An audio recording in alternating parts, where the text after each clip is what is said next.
Hello दोस्तों, कैसे हैं आप लोग। मेरा नाम महेश शर्मा। उम्मीद करता हूं कि आप लोग भी अच्छे होंगे। आइए आज हम क्लास 11th का एक चैप्टर उठाते हैं जिसका नाम है motion in straight line. Motion in straight line क्या होता है, मोशंस क्या होते हैं, मोशन की तरीके क्या होते हैं, मोशन कहाँ कहाँ अप्लाई किया जा सकता है, इसके बारे में हम कुछ चीजें पढ़ेंगे। देखिए, हमारे सामने मोशन स्ट्रेट लाइन की कुछ बेसिक चीजें हमें पहले समझ लेनी है। जैसे मैकेनिज्म क्या है, किस कंडीशन में हमारी कोई भी ऑब्जेक्ट है, कोई भी चीज है, जैसे मैं ऑब्जेक्ट में हम भी अपने आप को फील कर लें, बुक को भी फील कर लें, ट्रेन को भी फील कर लें कि वह किस तरह से मोशन कर रहा है, किस तरह से रेस्ट पर बैठा हुआ है। ये कंडीशंस होती हैं, उसे मैकेनिज्म, किस तरह का मैकेनिज्म बना हुआ है। फिजिक्स यही चीज बता रही है। एक्चुअल में फिजिक्स बता क्या रही है कि भैया आप रेस्ट कब होगा। बात को समझ लो, आप रेस्ट कब मानोगे, आप कब अपने आप को मोशन मानोगे, क्या चीज देखकर हम ये फील करते हैं कि भैया ये मोशन में चल रहा है और ये चीज हम रेस्ट में लेके चले। तो देखिए पहले मैकेनिज्म के बारे में कि हम पहले कि it is a branch of a physics that deal with the conditions of rest और motion of the material objects around us. हमारे चारों तरफ कौन सी चीज मोशन में है, कौन सी चीज रेस्ट पर है, ये किस कंडीशंस में है। तो इसी को हम मैकेनिज्म कहते हैं। मैकेनिक हमारी क्या किस तरह से मैकेनिक बनी हुई, हमारे क्या क्या क्या कंडीशंस हो रहे हैं। ठीक है, अब रेस्ट होता क्या है। रेस्ट होता है कि हमारा कोई ऑब्जेक्ट है, अगर हम अपनी पोजीशन चेंज ना करें भाई, अपनी पोजीशन चेंज ना करें, समय समय बीतता चला है और हम उसी जगह रुके हुए। जैसे एक बुक है, उस टेबल के ऊपर रख दो, वो वही रखी रहेगी, समय बीतता जा रहा है पर वो अपनी पोजीशन को चेंज नहीं कर रहा है, तो हम उस चीज को रेस्ट में बोल देते हैं। तो रेस्ट क्या है, an object is said to be the rest if it does not change it position. मतलब क्या है कि कोई भी चेंज ना करता, if it does not it position with respect its surrounding with the passing of time. समय बीतता चला जाए, वो अपनी पोजीशन को चेंज ना करे, तो हम क्या कहेंगे उसे, भैया रेस्ट कहेंगे। बात को समझ पा रहे हो। तो इसी चीज का मतलब क्या हो गया, जैसे एग्जांपल के अंदर book lie on a table, वो जो बुक है वो टेबल के ऊपर रखी हुई है, समय बीतता जा रहा है, तो इसी चीज को हम क्या मानेंगे, रेस्ट पर है। अब मोशन क्या होगा, फिर मोशन ये होगा कि मान लीजिए कि कोई ऑब्जेक्ट है, वो अपनी जो पोजीशन है वो लगातार चेंज कर रहा है, समय के अनुसार मैं अपने आप को चेंज कर, जैसे मैं अपने आप को देखो मूवमेंट दे रहा हूं, समय बीतता जा रहा, मैं भी अपने आप को मूवमेंट दे रहा हूं, तो हम उस चीज को, उस पॉइंट को, हम उस समय को, उस जो हमारे तरफ हो रही है उसको हम क्या बोलेंगे, भैया मोशन हो रहा है, ये बंदा क्या कर रहा है, मोशन कर रहा है। अगर मैं यहां एक जगह खड़ा हो जाऊं और मैं अपने टाइम को, मतलब टाइम बीतता जाए और मैं उस समय के लिए रेस्ट में चला जाऊंगा, और अगर मैं इधर मूवमेंट करता रहूं उस समय के लिए क्या हो जाएगा, मैं भाई मोशन में चला गया। तो ये होता है रेस्ट और मोशन की स्टोरी। जैसे एक ट्रेन है जो पटरी पे चली जा रही है, रेल पे चली जा रही है, मूव कर रही है, तो हम उसको मोशन दे रहे हैं क्योंकि वो अपनी पोजीशन चेंज कर रहा है। जब पोजीशन चेंज कर रहा है, साथ में क्या कर रहा है, टाइम भी बढ़ता चला है, टाइम के साथ साथ अपनी पोजीशन जो चेंज करता चला जाता है उसे हम क्या कहेंगे, मोशन कहेंगे। ठीक है, इतनी बात समझ में आ गई, इसको नोट कर लीजिएगा। ठीक है, नोट कर लिए। अच्छा, अब नेक्स्ट टॉपिक है पॉइंट ऑब्जेक्ट। पॉइंट ऑब्जेक्ट होता क्या है। देखिए, पॉइंट ऑब्जेक्ट को अगर हम समझना चाहें तो ऐसे समझे, मान लीजिए कि आप एक ट्रेन को हम ले लेते हैं कि हमारे पास एक ट्रेन है। अब देखो, ट्रेन तो बड़ी होती है, लंबाई होती है।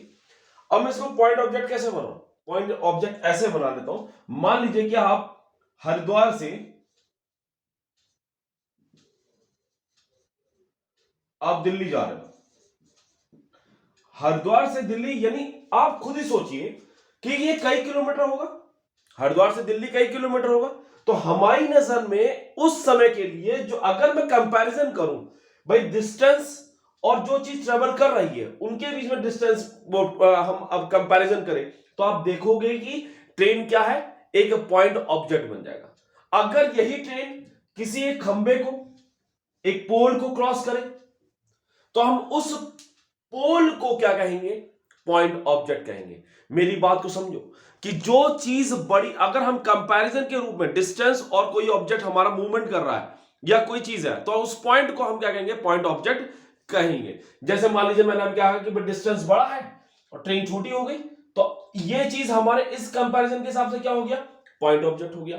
अगर मैं इस जगह एक पोल को खड़ा कर दूं और ट्रेन और पोल के बीच में कोई अगर भाई ऐसे पास कर रही है, तो हमारे लिए क्या हो गया, ये पॉइंट ऑब्जेक्ट हो गया। तो पॉइंट ऑब्जेक्ट की हमारी जो पॉइंट ऑब्जेक्ट का जो डेफिनेशन होगा वो क्या होगा, if the position of an object change by distance much greater than is own size, अगर वो खुद के साइज से बड़ा हो रहा हो, ठीक है, और इस ड्यूरेशन ऑफ टाइम, उस टाइम के लिए जिस टाइम पर हम देखना चाह रहे हैं कि भैया ये बताओ कि पॉइंट ऑब्जेक्ट क्या हो गया, तो आप क्या बताओगे भाई लोग कि भैया ट्रेन और डिस्टेंस के बीच में जो ट्रेन है वो पॉइंट ऑब्जेक्ट हो गया। अगर कोई आपसे कहे भाई पोल क्या है, पोल और ट्रेन के बीच में कौन सा मानेंगे, तो आप क्या बताओगे कि पोल जो है पॉइंट ऑब्जेक्ट हो गया। जैसे मैंने एग्जांपल के तौर पे कहा कि earth can be recorded as a point object for studying it motion around the sun, जो हमारे लिए क्या हो गया, उस समय के जो समय हो रहा है भाई उसके चारों तरफ अर्थ एक प्रकार से क्या हो गया, पॉइंट ऑब्जेक्ट हो गया भाई, उसके प्लेनेट के चारों तरफ मोशन दे रहा है। जैसे यहां पर आप बैठे हो, आप ट्रेन में बैठे हो, अब ट्रेन में बैठ रहे हो, बाहर से कोई आदमी देख रहा है, तो वो डिस्टेंस और ट्रेन के बीच में बैठ के बोलेगा भैया ट्रेन जो है वो क्या है, पॉइंट ऑब्जेक्ट हो गया। बात समझ में आ गई होगी पॉइंट ऑब्जेक्ट क्या होता है, इसको एक बार नोट कर लीजिएगा, नोट करिए। चलिए ओके, नेक्स्ट टॉपिक क्या हो गया हमारे पास, मोशन में ही आता है एक one dimensional motion. One dimensional का मतलब क्या हो गया भैया, देखो पहले समझाता हूं, वन डायमेंशनल, टू डायमेंशनल और थ्री डायमेंशनल क्या होते हैं। हमारे पास कोऑर्डिनेट के रूप में एक्स एक्सिस, वाई एक्सिस और जेड एक्सिस होते हैं। अगर हम एक ही एक्सिस में मूव करें, जैसे हम एक्स एक्सिस में मूव करें, ठीक है, एक्स से वाई में ना जाए, खाली एक्स एक्सिस में जाए, एक ही डायरेक्शन में जाए, तो इसका मतलब क्या हो गया, ये हो गया वन डायमेंशनल। जैसे हम मान के चलो कि ट्रेन जो है ट्रैक पे जाती है, वो एक ही मोशन में जा रही है, एक ही उसमें जा रही है, एक्सेस पे जा रही है, एक ही डायरेक्शन में जा रही है, तो हमारे लिए क्या हो गया, वो वन डायमेंशनल हो गया। ठीक है, टू डायमेंशनल का मतलब क्या हो गया, जो वाई एक्सेस और जेड एक्सेस दोनों को लेके चले भाई, टू डायमेंशन में एक्स या वाई, ठीक है भाई। रॉकेट है, रॉकेट अगर जब तक सीधे जाता रहेगा वाई एक्सेस पे, कोई डायरेक्शन चेंज ना करे, तब तक उस कंडीशन में क्या हो गया, वन डायमेंशन हो गया। ठीक है, बात क्लियर होगी। तो वन डायमेंशन क्या है, the motion of an object is said to be one dimension if only one of the three coordinate specify the position of the object change with time. मैंने अभी बताया कि जब कोऑर्डिनेट के रूप में अगर जो पोजीशन हमने, जैसे ये कोऑर्डिनेट है, अगर उसमें से एक पर्टिकुलर पॉइंट लेके चले भाई, एक्स एक्सिस से लेके जा रहे हैं, जैसे मान लीजिए कि आप बाइक में किसी को नीचे पीछे बैठा के लेके जा रहे हो, स्ट्रेट जा रहे हो, ठीक है, बाइक में कोई पीछे बैठा हुआ मस्त बढ़िया, कोई टेंशन नहीं, तो वो बिना किसी डायरेक्शन की भाई एक्स एक्सिस में जा रहा है। अब ऐसे तो है नहीं कि भाई आपने उठा लिया वाई एक्सिस की तरफ ऊपर चले गए, कहते भाई जी हम तो टू डायमेंशन में उड़ के गए थे।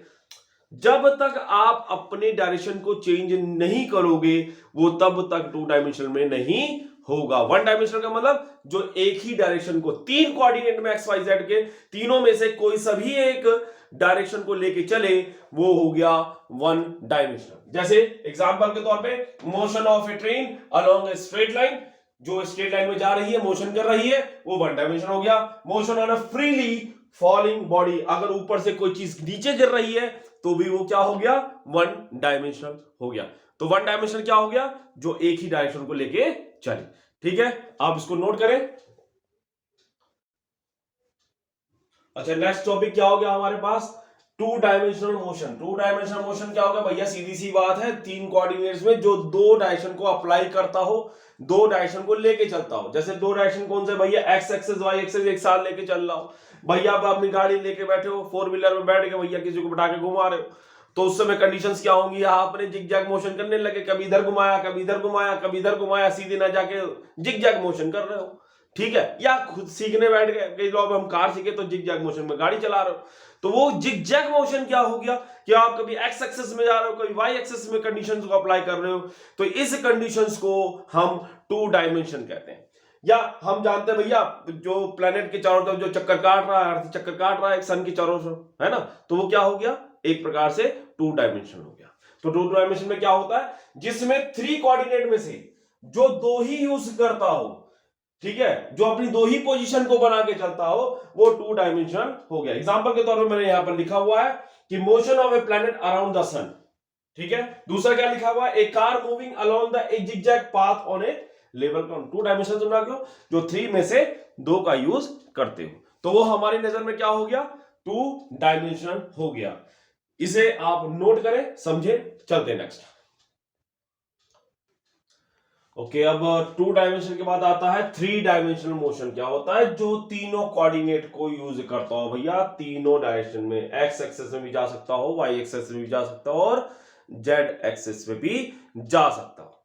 अब देखो, मैंने वन डायमेंशन में आपको एक नोट करके पॉइंट बताया था कि क्या था, मैंने इसे मिटाया नहीं था कि भैया खाली वन डायमेंशनल में ही इसका यूज कर सकते हैं। जो the object move along a straight line is called the rectilinear motion और लीनियर मोशन। टू डायमेंशन में इसका यूज नहीं हो सकता, ठीक है।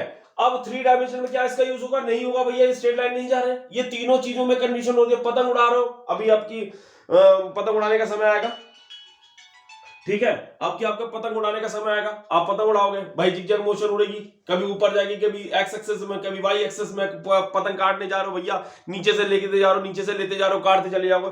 यानी आप पहले वाई एक्सेस, फिर जेड एक्सेस, फिर एक्स एक्सेस, इस जो कंडीशंस घूमती रहेंगी, ये क्या हो गया? तीनों डायरेक्शन में घूम रही है। इसको हम क्या कहेंगे?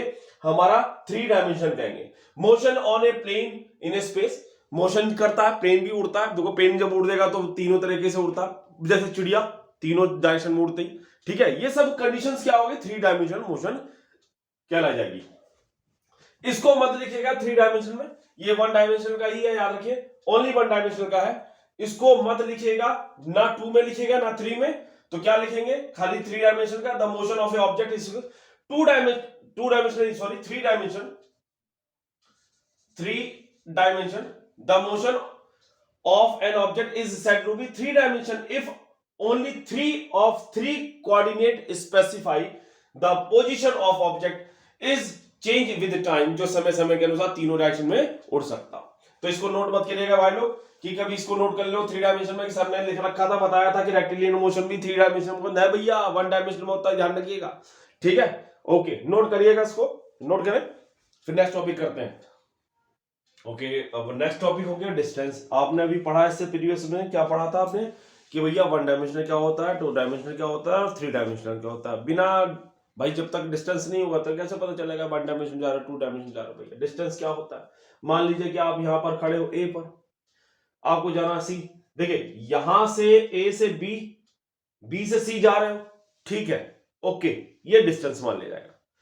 पर ए से डायरेक्ट सी जाओगे तो क्या करा जाएगा? डिस्प्लेसमेंट हो गया, क्योंकि पर्टिकुलर डायरेक्शन दे दिया आपने। जब आप किसी पर्टिकुलर डायरेक्शन के साथ काम करते हो तो वो डिस्टेंस की जगह क्या हो जाता है? डिस्प्लेसमेंट कवर हो जाता है। तो डिस्टेंस क्या होता है my dear? It is the length of actual path travel by a body between the initial to final position.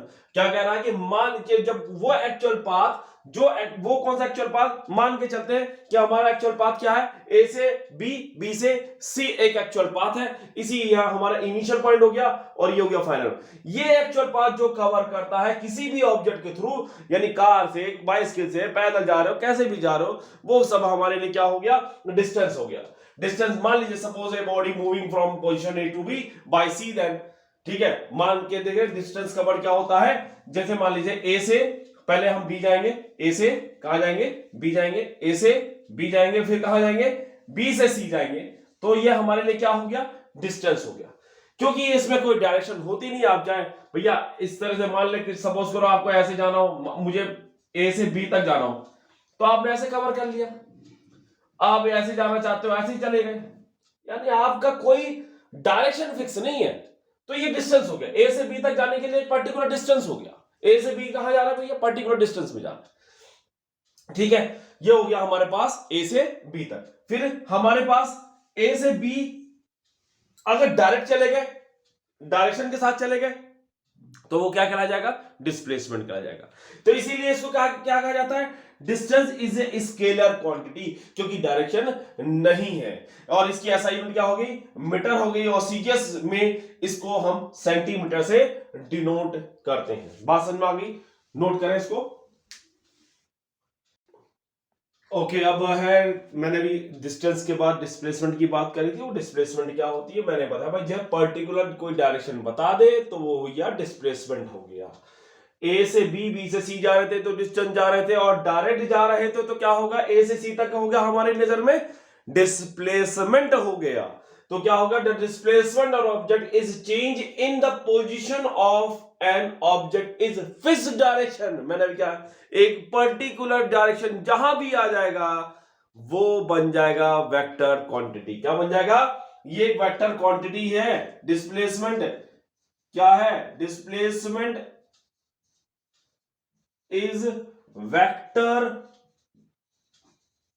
Quantity, क्योंकि एक पर्टिकुलर डायरेक्शन पे बात कर रहा है। किस पे कर रहा है, पर्टिकुलर डायरेक्शन में बात कर रहा है।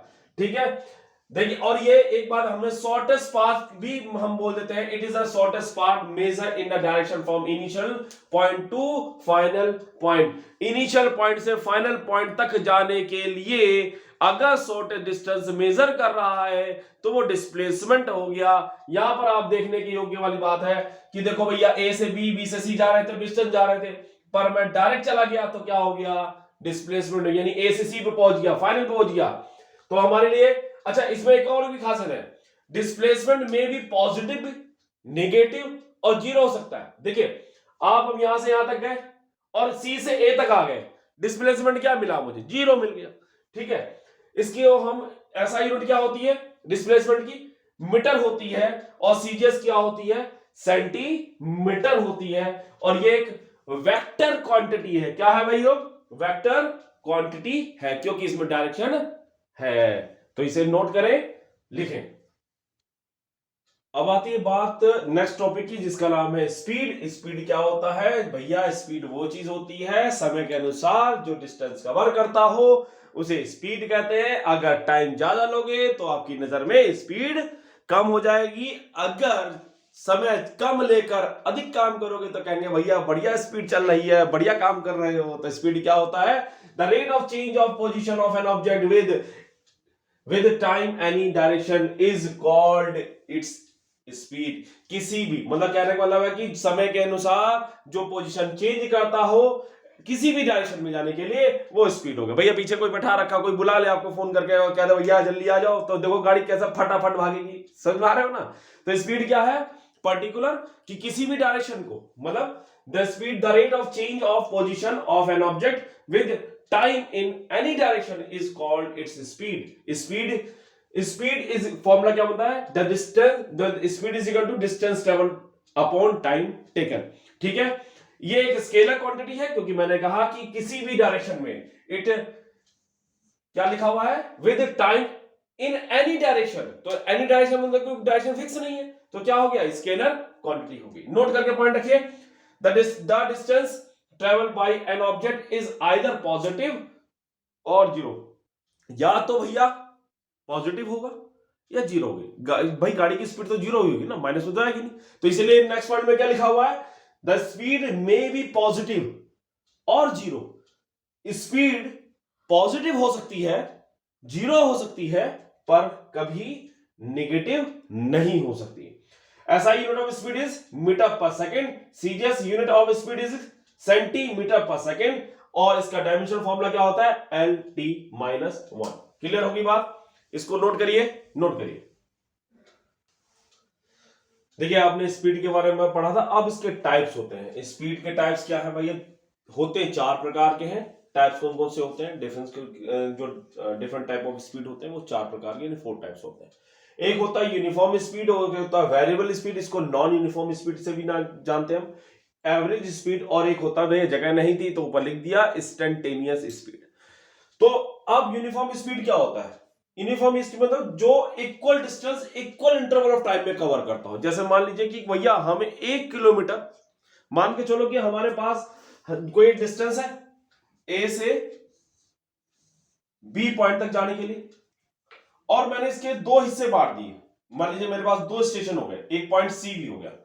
अगर मैं ए से सी तक 1 घंटे में जा रहा हूं, 1 आवर में कंप्लीट कर रहा हूं, और वही काम सी से बी तक करने में लगा रहा हूं, ठीक है, और यहां से यहां तक की दूरी भी 10 किलोमीटर है, और यहां से यहां तक की दूरी भी कितनी होगी, 10 किलोमीटर है, यानी इक्वल डिस्टेंस है, बराबर। ए से सी तक 10 किलोमीटर, सी से बी तक 10 किलोमीटर। तो ए से सी तक पहुंचने में कितना लग रहा, 1 आवर लग रहा। सी से बी तक कितना लग रहा, 1 आवर लग रहा। तो ये जो सिस्टम है वो क्या हो गया, यूनिफॉर्म स्पीड हो गया, क्योंकि आपने क्या करा, इक्वल डिस्टेंस किया, इक्वल इंटरवल ऑफ टाइम पर कवर किया, तो ये यूनिफॉर्म स्पीड हो गया। और मान लीजिए यही चीज, फिर से पॉइंट ले लेता हूं, ए से बी तक सी हो गया। अब की बार क्या कह रहा है, अनइक्वल डिस्टेंस। मान लीजिए कि सपोज करो कि आपने 5 किलोमीटर यहां कवर किया, ठीक है, सी पॉइंट तक पहुंचने में टोटल हमारे पास डिस्टेंस कितना है, 20 किलोमीटर। पहले 5 किलोमीटर करा, फिर हमने 15 किलोमीटर कवर किया पॉइंट पी पर, पी तक पहुंचने में।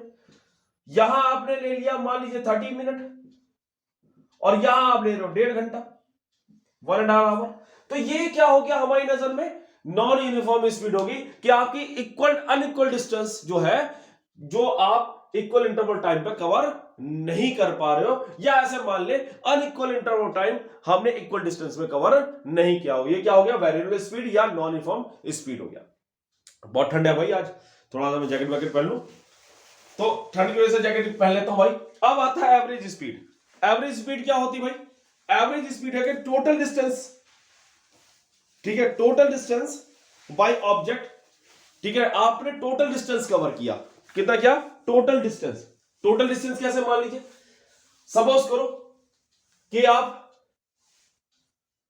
पहले ए से बी गए, जाना है आपको मान लीजिए ई पॉइंट तक, ई पॉइंट तक। तो पहले आप ए से बी जा रहे हो, फिर आपने सी जा रहे हो, सी से फिर डी जा रहे हो, डी से आप ई जा रहे हो, यानी आपका टोटल डिस्टेंस देख लीजिए जाएगा भाई, यहां से यहां तक कितना डिस्टेंस है, यहां से यहां तक कितना डिस्टेंस, यहां से यहां तक कितना डिस्टेंस है।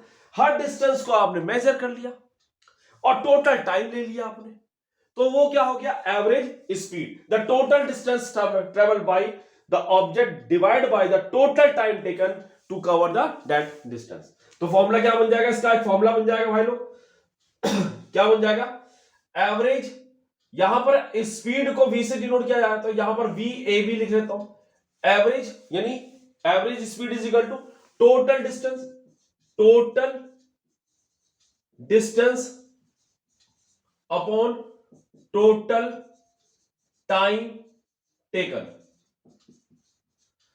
क्या हो गया फॉर्मूला, टोटल डिस्टेंस का फॉर्मूला एवरेज स्पीड का क्या हो गया, total distance upon total time taken. अब आता है fourth point, instantaneous speed. Instantaneous speed, उस टाइम पर, उस पीरियड पर उसने कितनी स्पीड कवर करी, ठीक है, कितना डिस्टेंस कवर कर लिया, तो वो क्या हो गया, इंस्टेंटेनियस स्पीड। नेक्स्ट इसे नोट करें, फिर मैं लिखता हूं इंस्टेंटेनियस स्पीड। अच्छा, अब आता है instantaneous speed, the speed of an object it any particular instant of, जो आपका टाइम है एट ए पर्टिकुलर पॉइंट के लिए, मतलब एक पर्टिकुलर पॉइंट आप दे दी जाए भाई, उस पर्टिकुलर टाइम पर आपने सपोज करो, उस पर्टिकुलर पॉइंट के मान लीजिए हमने मान लिया कि यहां से, फिर से मैं पॉइंट ले लेता हूं, आप ए से बी तक जा रहे हो, यहां तक आपसे कोई पूछ ले भाई साहब आपकी स्पीड कितनी है गाड़ी की ए से सी तक पहुंचने में, तो आप इस पर्टिकुलर टाइम पर, इस पर्टिकुलर पॉइंट पर कितनी स्पीड ले रहे हो, कितना टाइम ले रहे हो, उस चीज को इंस्टेंटेनियस स्पीड कहते हैं। देखिए स्पीड को हम v से डिनोट करते हैं, v is equal to limit s tend to 0। Limit क्या होगी हमारे पास, लिमिट हम ले लेते हैं स्टेंड टाइम की पीरियड से आपसे डेल्टा t स्टेंड 0, तो हमने total distance upon total time, जो कवर होगा v is equal to ds upon dt, क्या हो जाएगा, ds अपॉन dt, यानी velocity, the rate of change of, मतलब आपकी जो चेंजेस आ रही है टाइमिंग में। बात समझ में आ गई होगा, क्या आप ये मान के चले कि उस पर्टिकुलर टाइम के लिए, पर्टिकुलर डिस्टेंस के लिए कितनी स्पीड आप लेके बैठे हो, इसको बोलते हैं इंस्टेंटेनियस स्पीड। इसको क्या कहते हैं, इंस्टेंटेनियस स्पीड। इसको नोट करें।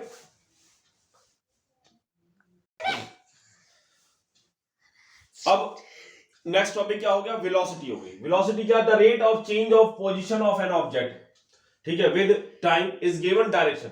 एक पर्टिकुलर डायरेक्शन में अगर आप कोई, देखो वेलोसिटी को ऐसा समझो आप कि भैया आप डिस्प्लेसमेंट कर रहे हो, डिस्प्लेसमेंट में आपको पर्टिकुलर फिक्स डायरेक्शन है, ठीक है, और उस पर आपकी जो स्पीड होगी, देखो स्पीड और डिस्टेंस में फर्क इतना मैंने आपको बता चुका हूं कि मान के चलिए क्या मान लीजिए यहां से ए से, मैंने बताया था डिस्टेंस में ए से बी तक है, बी से सी तक, तो ये पर्टिकुलर एक डिस्टेंस नहीं है भैया, आपने एक पाथ कवर किया तो इस पे स्पीड हम कवर कर लेते हैं।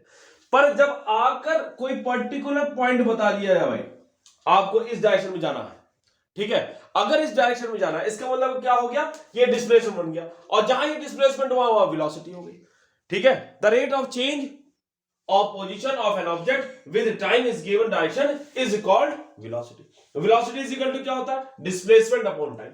ये क्योंकि डायरेक्शन को रिप्रेजेंट कर रहा है तो ये क्या हो गया, वेक्टर क्वांटिटी हो गई।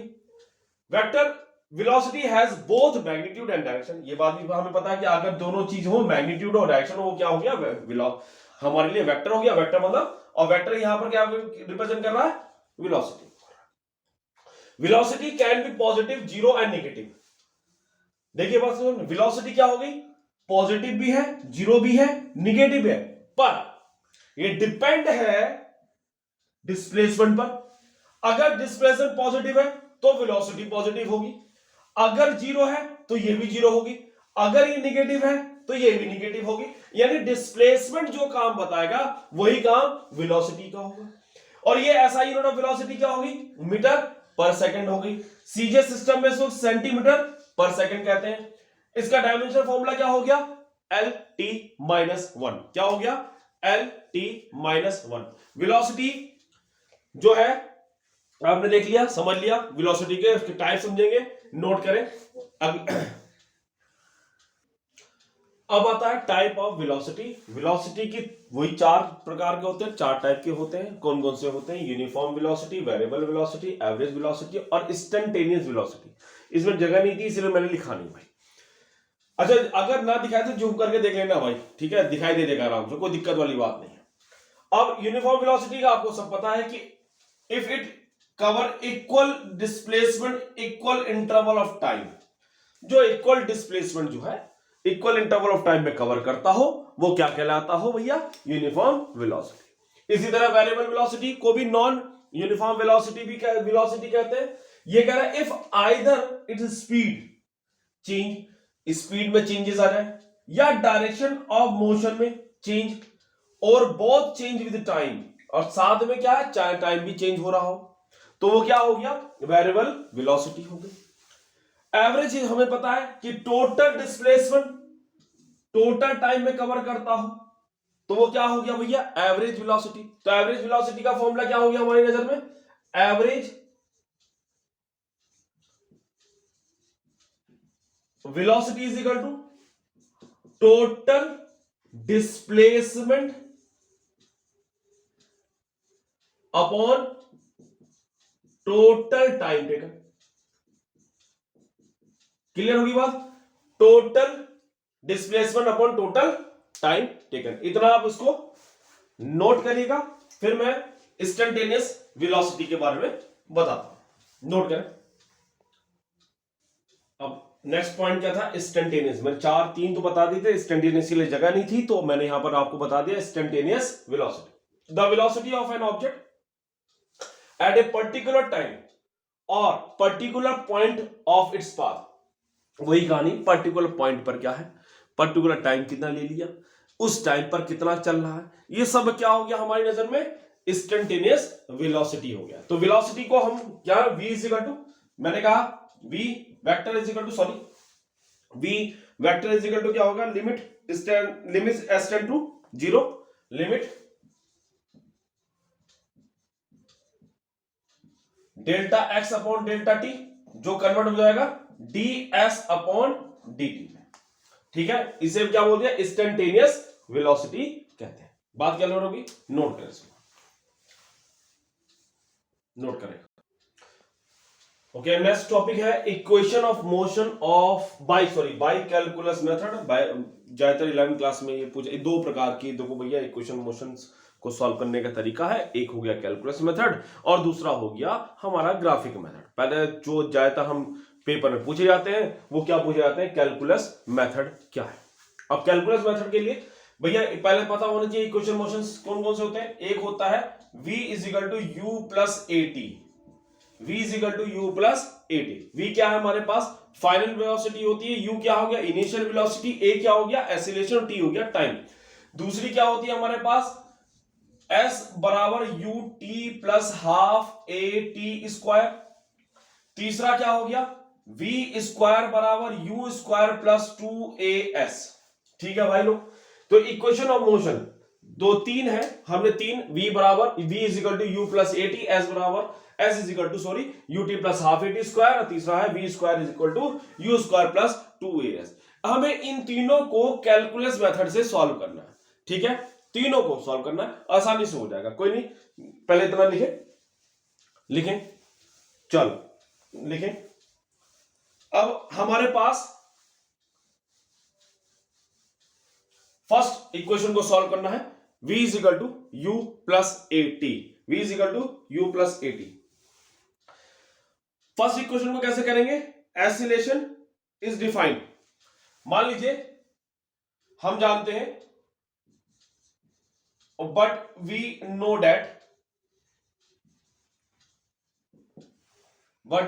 दैट एक्सीलरेशन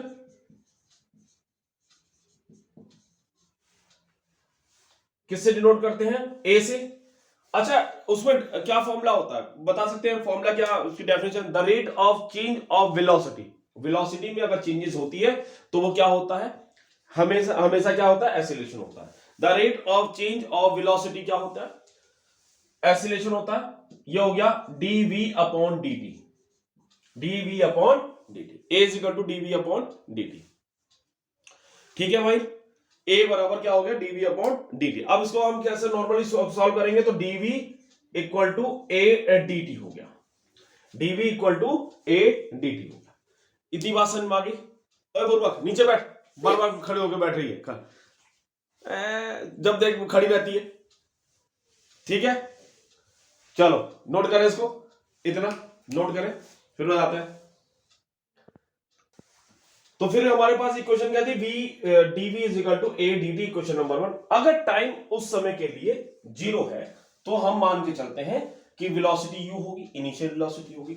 अगर टाइम t उस हम बढ़ाते हैं तो फाइनल वेलोसिटी मिल जाएगी। अगर मैं इसको इंटीग्रेट करूं, इंटीग्रेट इक्वेशन फर्स्ट, तो हम क्या होगा, initial to final dv equal to 0 to time period t से a dt। ये कैसे होता है, इसको हम जानते हैं कि भैया इसका जो हमारा इंटीग्रेशन होगा वो v होगा, ये होगा अपर लिमिट और ये होगा लोअर लिमिट। a कांस्टेंट है, 0 टू t dt हो गया।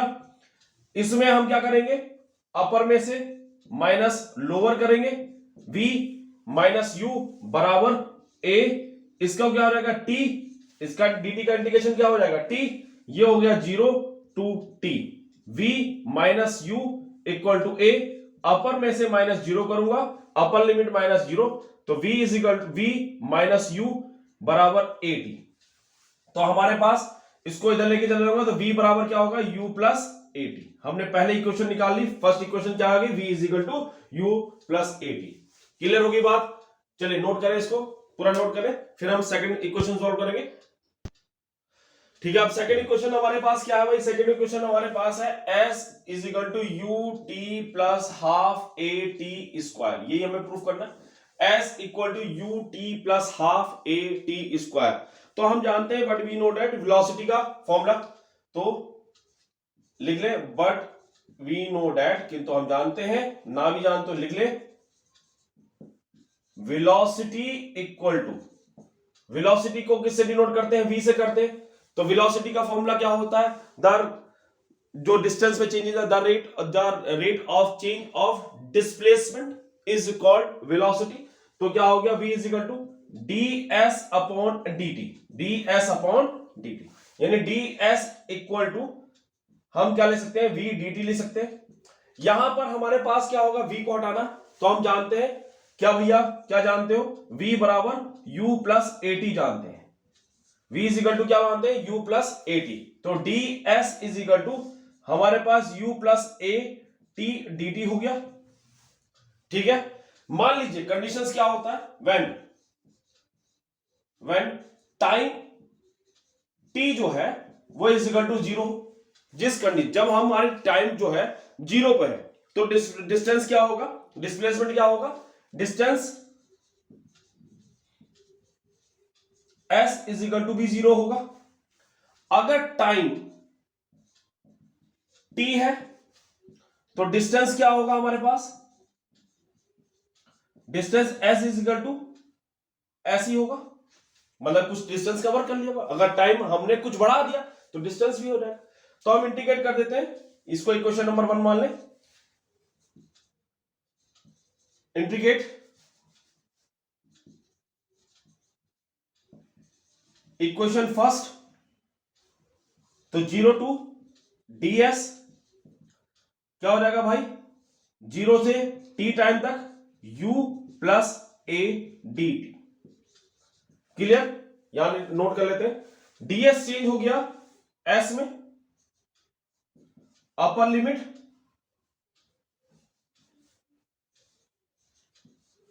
लिमिट और लोअर लिमिट बराबर। इसको सॉल्व करने से पहले इसको हम एक काम करें, ब्रैकेट खोल लेते हैं।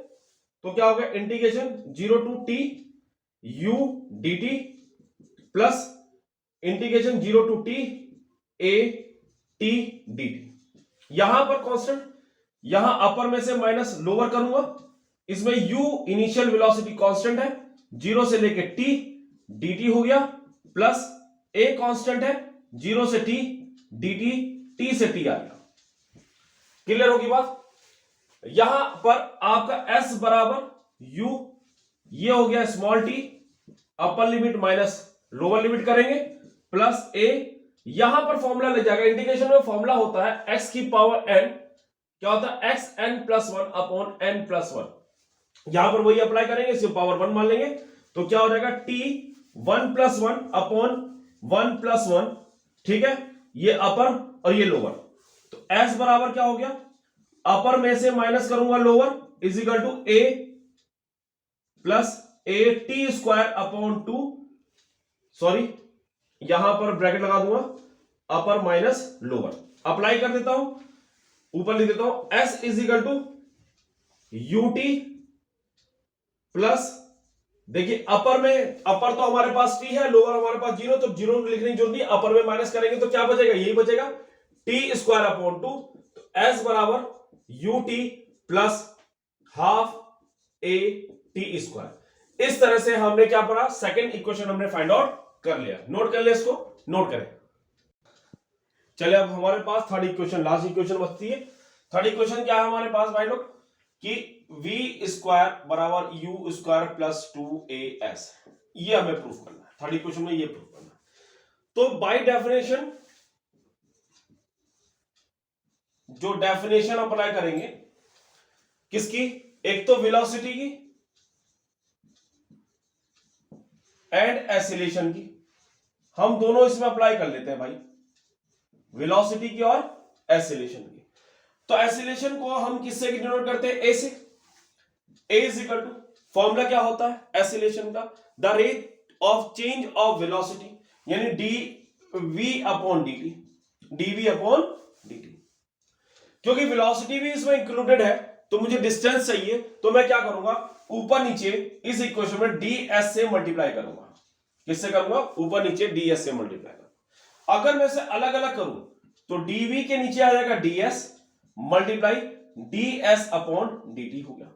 इतनी बात किसको क्लियर नहीं हुई बताया जरा, सबको होगी क्लियर, ओके। यहां पर आप देखो, ये चीज ds अपॉन dt किसका फॉर्मूला होता है, the rate of change of displacement जो होता है वो वेलोसिटी का होता है। तो a is equal to dv upon ds multiply v हो गया, ठीक है। a इज इक्वल टू क्या हो गया, dv upon ds multiply dv हो गया। अगर मैं इसे क्रॉस मल्टीप्लाई करूं तो क्या हो जाएगा, ये a ds बराबर v dv हो गया। ये कंडीशन मिल गई हमें इक्वेशन नंबर 1 की। कंडीशन क्या है कि मान लीजिए व्हेन, अगर टाइम जो है t इज इक्वल टू 0 है, तो उस कंडीशन में वेलोसिटी क्या मिलेगी, इनिशियल मान लेते हैं, वेलोसिटी u हो जाएगी, और डिस्टेंस कितना होगा, डिस्टेंस होगा s इज इक्वल टू 0। अगर टाइम t है, वेलोसिटी हमारी फाइनल कर लेते हैं, अगर कुछ समय ले लिया हमने, वेलोसिटी को क्या ले लिया, v ले लिया, ये हमारे पास u है, ये हमारे पास v है, तो डिस्टेंस क्या होगा मान लो, डिस्टेंस को हमने s मान लिया कि उसने कुछ डिस्टेंस कवर किया होगा। देखिए टाइम अगर t 0 है तो उस समय इनिशियल वेलोसिटी डिस्टेंस कुछ कवर नहीं करा होगा, टाइम अगर कुछ ले लेते हैं तो वेलोसिटी भी बढ़ाई होगी, और साथ में जो हमारा डिस्टेंस होगा वो भी हमने कवर कर लिया होगा। तो उस कंडीशन में इंटीग्रेट करेंगे, इंटीग्रेट इक्वेशन नंबर 1 इंटीग्रेशन करते हैं तो यहां पर डिस्टेंस क्या हो जाएगा, 0 टू s a ds हो जाएगा, इक्वल टू यहां पर इनिशियल और फाइनल वेलोसिटी v dv होगा, a कांस्टेंट है बाहर निकालो, 0 टू s ds हो गया बराबर v, यहां पर फॉर्मूला वही इंटीग्रेशन का फॉर्मूला क्या होता है, x की पावर x जो पावर होती है, एक बार लिख देता हूं, x की पावर n का x n plus 1 upon n plus 1, यहां पर पावर 1 है तो मान के चले तो क्या हो जाएगा, v 1 प्लस 1 अपॉन 1 प्लस 1, अपर हो गया u और लोअर हो गया, अब सॉरी अपर हो गया v और लोअर क्या हो गया, u हो गया। इतनी बात क्लियर होगी, ठीक। अब हमारे पास यहां भी वही काम, a ये बन जाएगा स्मॉल s और ये s upper limit minus lower limit बराबर v स्क्वायर अपॉन 2 अपर u लोअर u, अपर v सॉरी लोअर क्या हो गया, u हो गया। इसमें a अपर में से माइनस लोअर करूंगा is equal to v square upon 2 minus u square upon 2, upper में से माइनस लोअर कर दिया तो a इज इक्वल टू क्या होगा, as हो गया,